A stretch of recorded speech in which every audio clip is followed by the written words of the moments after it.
Hello and welcome to our channel. तो आज की इस वीडियो में हम देखेंगे शेड्यूल बैंक के बारे में कि कैसे शेड्यूल बैंक जो है उसमें रजिस्टर होते हैं।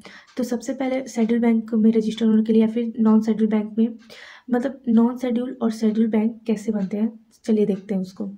तो सबसे पहले कंपनी एक्ट में आपको रजिस्टर करवाना होता है एज अ कंपनी। जब आप कंपनी में रजिस्टर हो जाते हैं तो आप मार्केट में शेयर्स और बॉन्ड्स को जो है इशू करते हैं, और आपके पास अगर कुछ रिजर्व है तो उसके थ्रू आप अपने कैपिटल को एक्वायर करते हैं। मीन्स अगर कोई भी बैंक हमें खोलना होता है तो या फिर कोई भी काम करने के लिए आपको लैंड कैपिटल ये सब चाहिए होता है, तो जो कैपिटल है उसकी रिक्वायरमेंट होती है। तो आप सबसे पहले आप जो है शेयर्स और बॉन्ड्स के थ्रू कैपिटल एक्वायर करेंगे, और जो मिनिमम रिक्वायरमेंट है वो है 5 लाख, मतलब मिनिमम 5 लाख का आपके पास कैपिटल होना चाहिए। उसके बाद आप जो है आरबीआई से जो है बैंक लाइसेंस को लेंगे।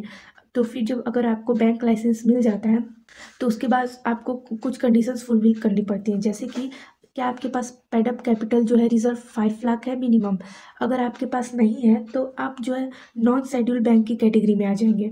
लेकिन अगर आपके पास जो है 5 लाख का कैपिटल है तो आपको साथ ही साथ एक और कंडीशन को फुलफिल करना होगा कि क्या आप अपने डिपॉजिटर के इंटरेस्ट को प्रोटेक्ट करते हैं। इसका मतलब ये है कि अगर कोई बैंक जो है अपने डिपॉजिटर के इंटरेस्ट को प्रोटेक्ट नहीं करता है, जैसे कि अगर डिपॉजिटर ने अपने पैसे बैंक में जमा किए हैं लेकिन वो बैंक जो है उस पैसों का गलत इस्तेमाल कर रहा है, या फिर वो जहाँ इन्वेस्टमेंट कर रहा है वो लॉस में है, इसका मतलब ये है कि जो डिपॉजिटर्स हैं उनके इंटरेस्ट का प्रोटेक्शन नहीं हो रहा है। तो अगर नहीं होगा तो आप जो है शेड्यूल बैंक नहीं बन पाएंगे। लेकिन अगर आप प्रोटेक्ट कर रहे हैं अपने डिपॉजिटर के इंटरेस्ट को तो आप शेड्यूल बैंक बनेंगे। इसका मतलब ये है कि शेड्यूल बैंक बनने के लिए जो है 2 कंडीशंस जो है फुलफिल करनी होंगी कि आपके पास मिनिमम 5 लाख का पेडअप कैपिटल हो, और साथ ही साथ आप अपने डिपॉजिटर के अपने डिपॉजिटर के इंटरेस्ट को प्रोटेक्ट कर रहे हो। तो जब ये दोनों कंडीशन फुलफिल होंगी तो आप शेड्यूल बैंक की कैटेगरी में आएंगे। लेकिन अगर ऐसा नहीं हुआ तो जो है आरबीआई जो है आप पे हमेशा नज़र रखेगी, आपको ऑब्जर्व करती रहेगी, और आप नॉन शेड्यूल बैंक की कैटेगरी में आ जाएंगे।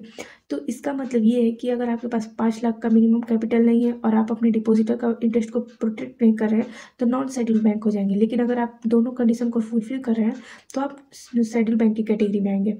इसका मतलब ये है कि जो है शेड्यूल बैंक बनने के लिए आपको ये दोनों कंडीशन फुलफिल करनी होंगी। और जब अगर आप शेड्यूल बैंक की कैटेगरी में आ गए तो इसका मतलब ये है कि आरबीआई एक्ट के जो सेकंड शेड्यूल है उसकी लिस्ट में आपका नाम, आपके बैंक का नाम जो है आ जाएगा। मतलब शेड्यूल बैंक जो है उसका जो नाम है वो सेकंड शेड्यूल के लिस्ट में होता है, जो कि आरबीआई एक्ट का सेकंड शेड्यूल होता है। तो ऐसे आप अपने बैंक को शेड्यूल बैंक की कैटेगरी में डाल सकते हैं।